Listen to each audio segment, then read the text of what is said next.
Majelis Jemaat dan seluruh warga jemaat mengucapkan berduka cita atas terpanggil keluarga almarhum saudara Yohanes Somangun dan almarhum Bapak Pendeta Sepurtimur. Semoga diterima di pangkuan Bapa di surga. Demikian warga jemaat, majelis jemaat menyampaikan terima kasih dan selamat beribadah. Tuhan Yesus memberkati kita dalam ibadah ini. Majelis jemaat Kegambar Kota, Ketua, Pendeta Pempati, Sekretaris, Penatua Infrens.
Ya Tuhan, mampukanlah kami dengan Roh Kudus agar kami dapat membaca Alkitab, memahami dan melaksanakan kehendak-Mu melalui pemberitaan firman Tuhan.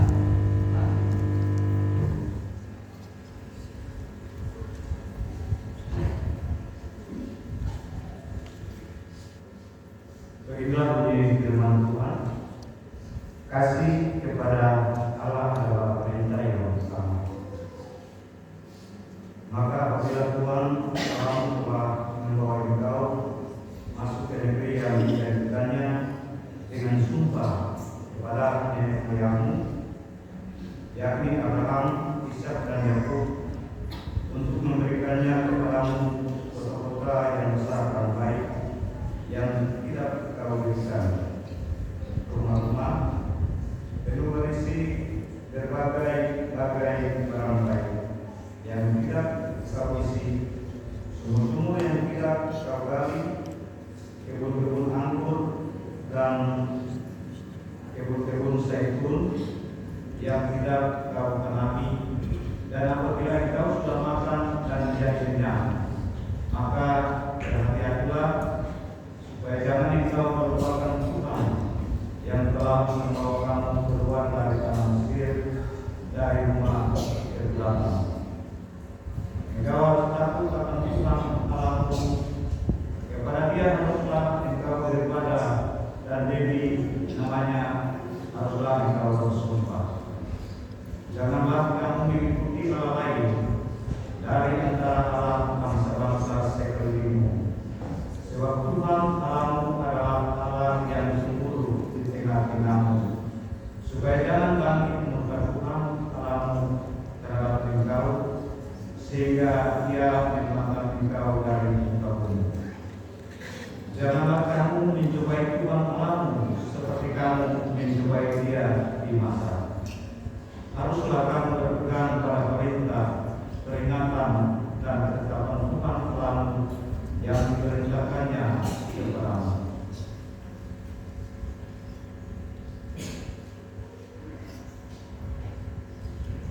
Haruslah engkau melakukan apa yang benar dan baik di mata Tuhan, supaya baik keadaanmu dan engkau memasuki dan menduduki negeri yang baik yang dijadikan Tuhan dengan sumpah kepada nenek moyangmu, dengan mengusir semua musuhmu dari hadapanmu, seperti yang difirmankan Tuhan.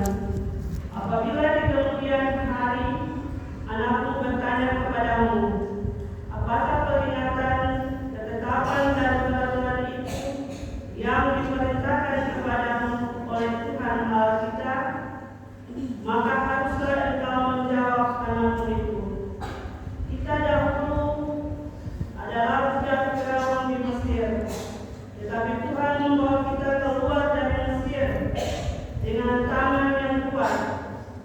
Tuhan membuat tanda-tanda dan mujizat yang besar dan mencelakakan terhadap Mesir, terhadap Firaun dan seisi rumahnya di depan mata kita, tetapi kita dibawanya keluar dari sana, supaya kita dapat dibawanya masuk untuk memberikan kepada kita negeri yang telah dijadikannya dengan sumpah kepada nenek moyang kita. Tuhan Allah kita memerintahkan kepada kita untuk melakukan segala ketetapan itu dan untuk takut akan Tuhan Allah kita, supaya senantiasa baik keadaan kita dan supaya Dia membiarkan kita hidup seperti sekarang ini, dan kita akan menjadi benar apabila kita melakukan segenap perintah itu dengan setia di hadapan Tuhan Allah kita, seperti yang diperintahkannya kepada kita. Demikian firman Tuhan.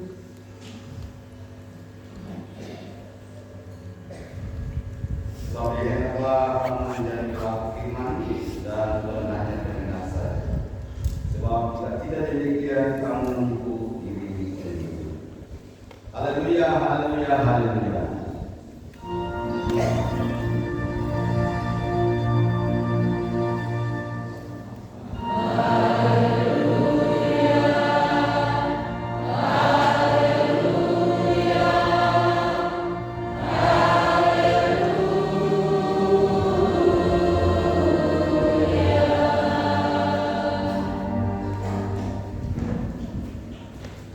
Selamat sore Bapak Ibu, saudara-saudara yang diberkati Tuhan. Shalom.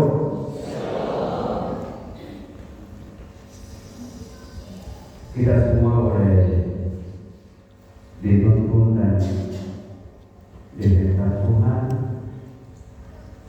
dijaga, dipelihara sampai saat ini. Bapak boleh memasuki minggu pertama bulan Juli. Di bulan-bulan kemarin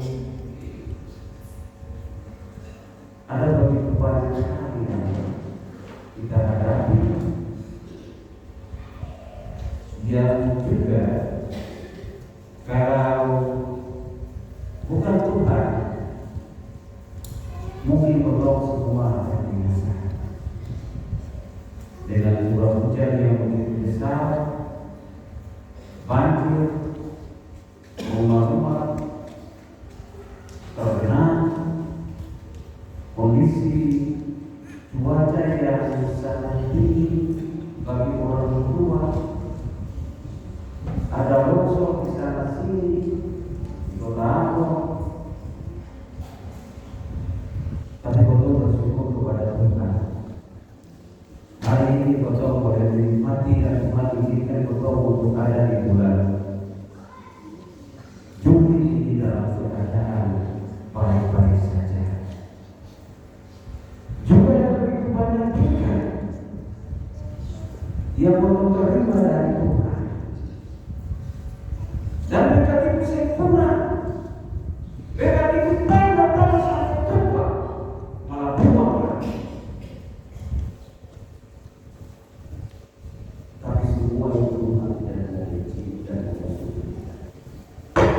Tuhan selalu menunjukkan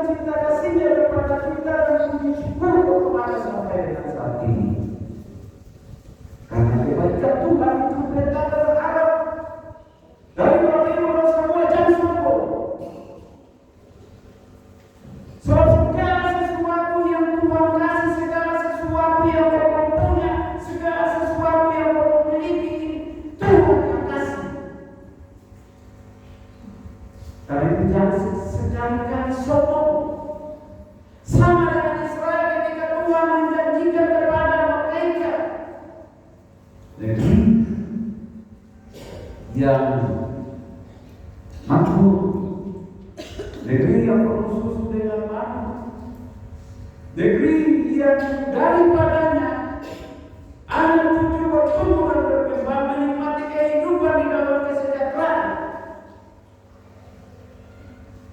Dari dunia sekarang mengakui itu. Tanah yang tandus, tetapi menjadi produksi pertanian yang sangat tinggi di dunia. Dan itu sampai dengan saat ini dinikmati. Karena itu Israel diarahkan dan diingatkan untuk sombong dengan apa yang Tuhan kasih, apa yang Tuhan berikan, terima akan dan mengucap syukur kepada Tuhan. Bahwa juga mungkin kehidupan setiap hari banyak berkat untuk peroleh Tuhan kasih potong laut yang begitu kaya, alam yang begitu menjanjikan. Karena itu minggu kemarin kita bilang, buang mindset atau buang pikiran kita bahwa segala sesuatu kita punya dan tersedia, karena itu membuat kita tidur dan tidak pernah berkembang.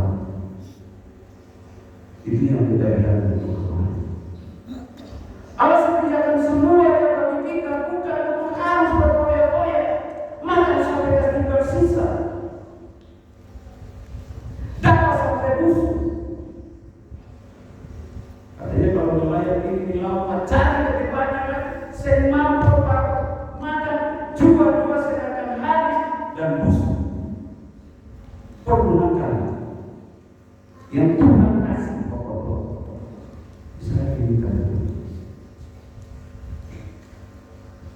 diingatkan untuk harus ingat Tuhan dan sombong atas semua yang Tuhan Allah berikan kepada Israel, semua yang Tuhan Allah berikan kepada itu Tuhan terima dengan penuh rasa syukur. Kalau kamu sombong, maka pasti kau tidak akan pernah takut kepada Tuhan. Karena sifat kesombongan yang kita miliki itu, kita menganggap bahwa kita punya semua, kita menganggap bahwa kita bisa, kita menganggap dengan mudah kita mendapatkan dengan kemampuan, dengan daya, dengan potensi yang kita miliki, mudah kita dapatkan dari Tuhan. Saya perlu semua yang ada prinsip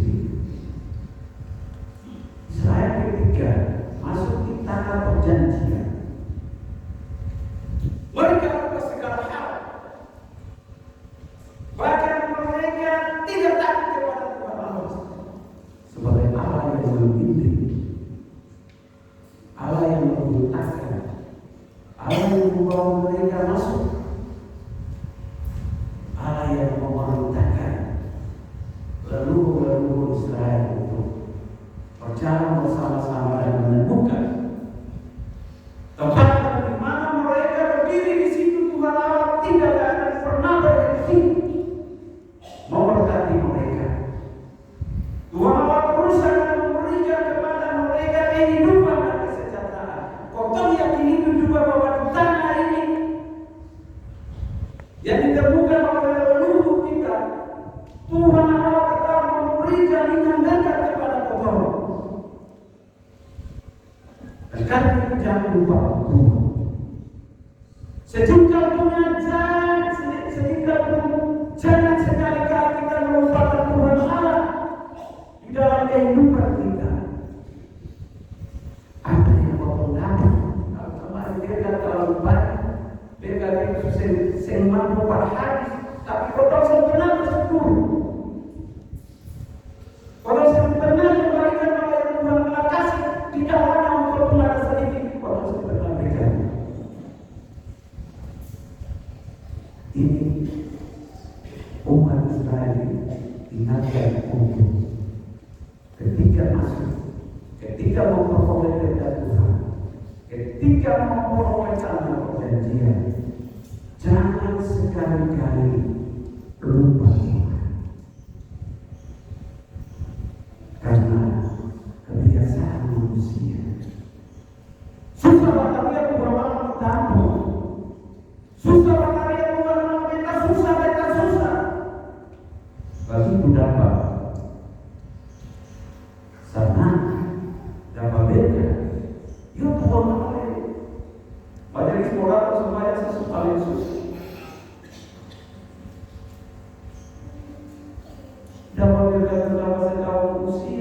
berkat umur panjang, berkat kehidupan rumah tangga, aman, dan pemuratan supaya saya bapak dan para prosesi ya. Itu segala berkat. Ya Bapak dan karena itu jangan sekali-kali melupakan Tuhan Allah. Kalau saya melupakan harus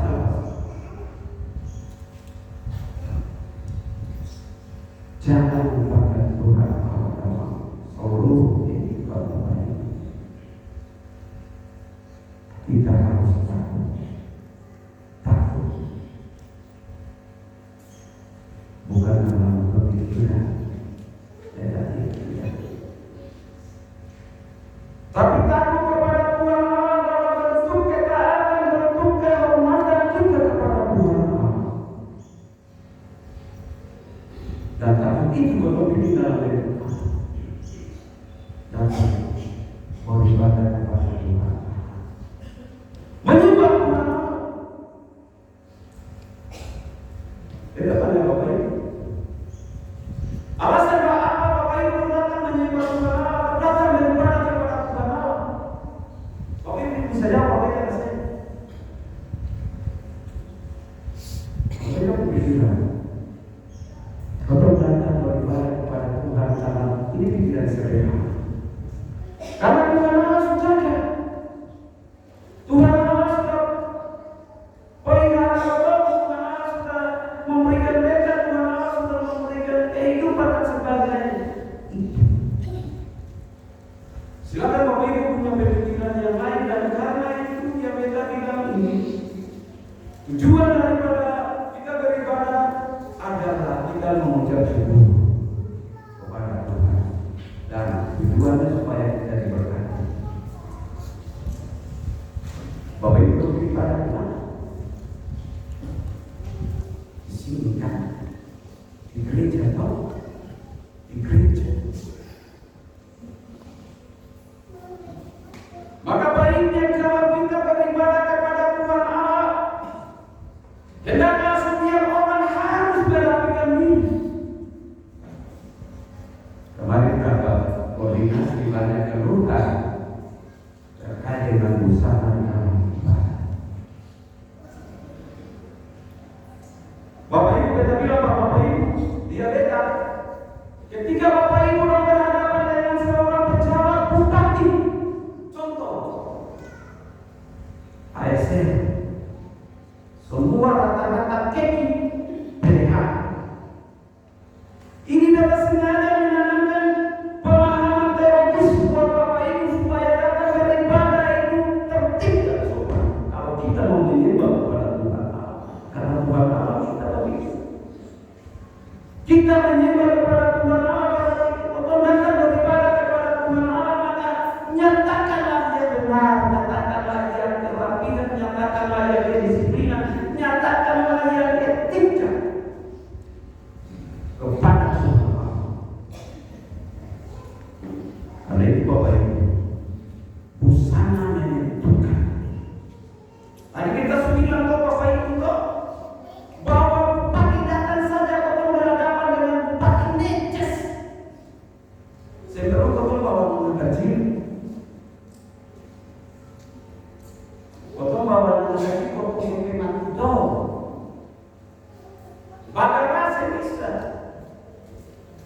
Itu karena apa? Karena wujud kepatuhan, wujud kehormatan kita kepada pemimpin kita. Bagaimana dengan Tuhan Allah yang di atas? Bapak belum sering ke saya.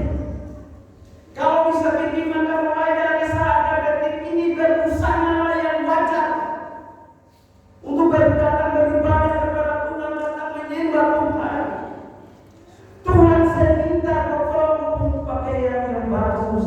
Tuhan minta kau hati tapi ditunjang dengan busana yang wajar dan etis. Bapak Ibu, itu sederhana. Bukan soal menunjukkan kepada Tuhan Allah. Baju tali satu, Bapak Ibu itu CP. Itu namanya CP, cari perhatian. Tapi sama ada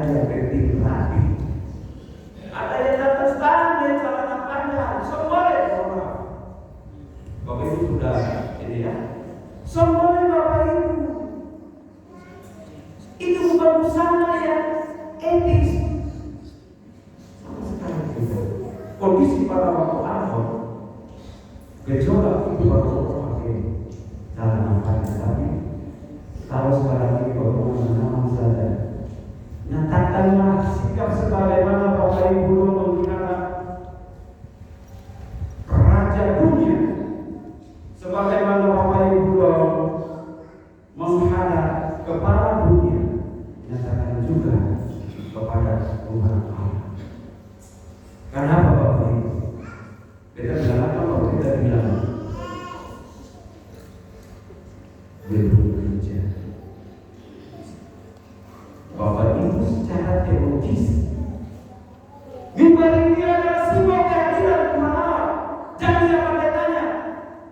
Tapi mimbar ini adalah simbol kehadiran Tuhan Allah hadir dalam persekutuan jemaat.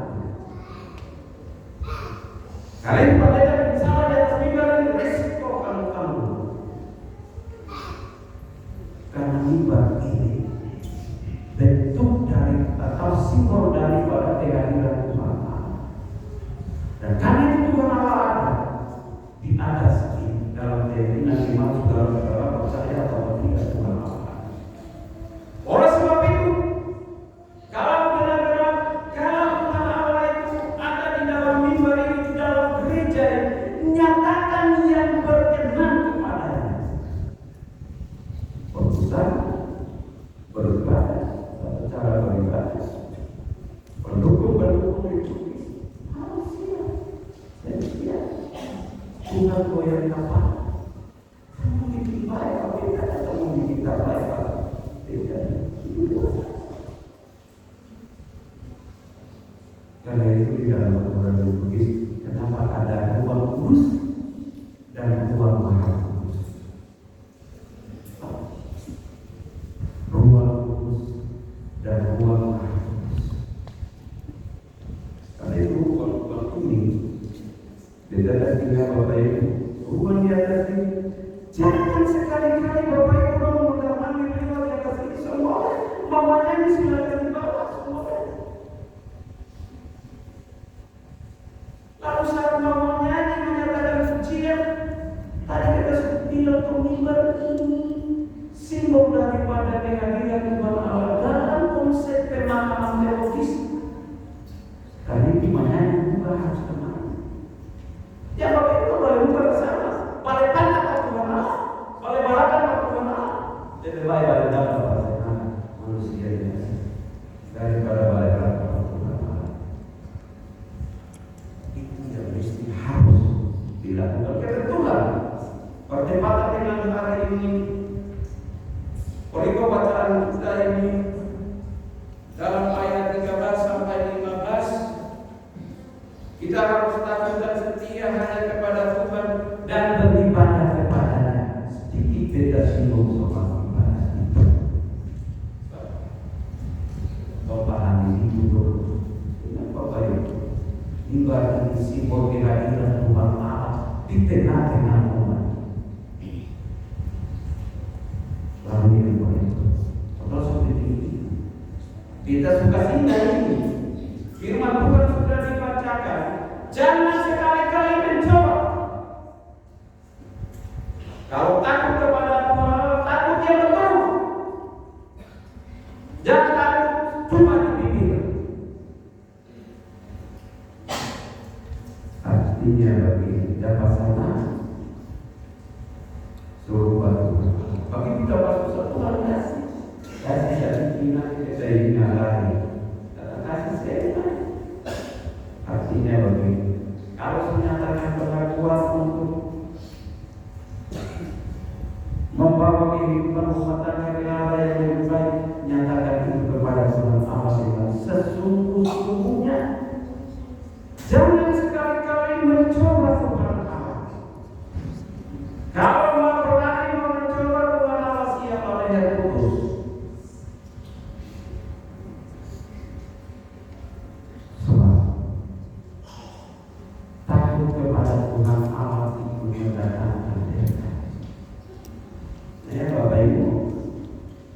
Takut kepada Tuhan Allah itu mendatangkan berkat.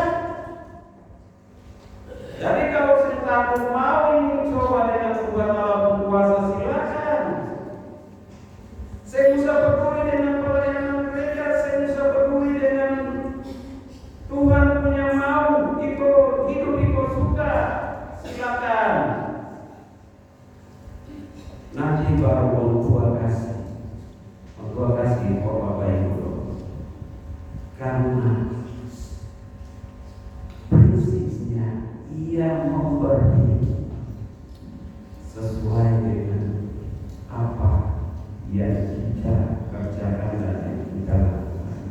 Itu saja. Yang terakhir dari kewajaran kita ini satu hal yang kita melihat. Kalau Tuhan sudah selamatkan kau, kalau Tuhan sudah bimbing kau, tadi kau susah. Kalau Tuhan sudah kasih banyak kau, ingat. Ceritakan para anak cucumu, karena anak cucu itu generasi masa depan Tuhan Allah, generasi masa depan gereja. Ceritakanlah segala pengalaman bahagia, pengalaman kesuksesan, pengalaman mendapatkan berkat dari Tuhan Allah, pengalaman waktu susah, waktu sengsara sampai sukses. Ceritakan baik-baik anak-anakku,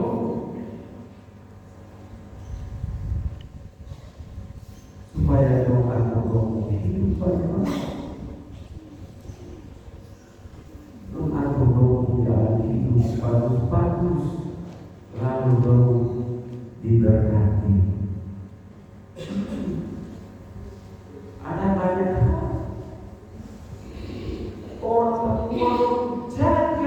orang jaga pada mata rumah baik-baik, jaga 20% Tuhan anak cucu, jaga 20% kehidupan orang saudara baik-baik.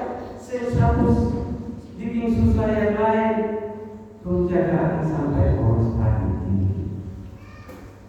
Kau biarlah potong dari lubuk tangannya berbahaya sampai potong dapat keberhasilan di atas. Potong mesti ceritakan roh anak cucu. Itu yang dimintakan oleh Israel. Mereka harus ajar generasi mereka supaya apa? Supaya generasi mereka adalah generasi yang tidak lupa Tuhan Allah. Karena itu pendidikan formal gereja itu bermanfaat. Kita mesti mewariskan nilai-nilai iman di dalam pendidikan kepada anak-anak kita, pengalaman-pengalaman iman yang baik supaya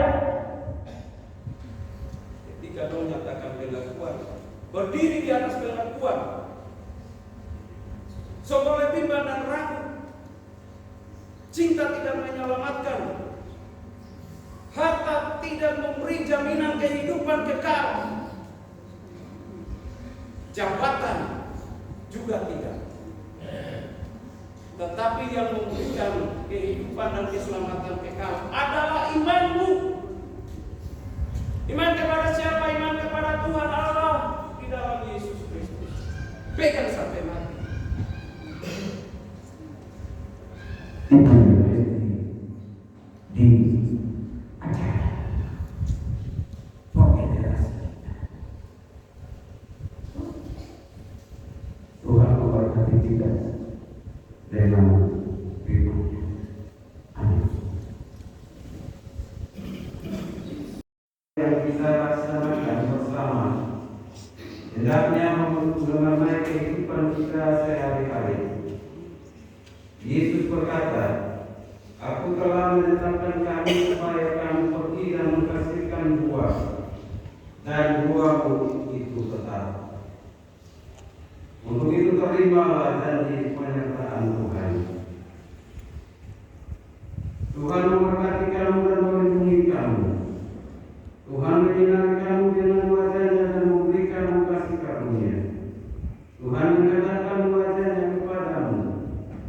dan memberi kamu damai sejahtera. Amin.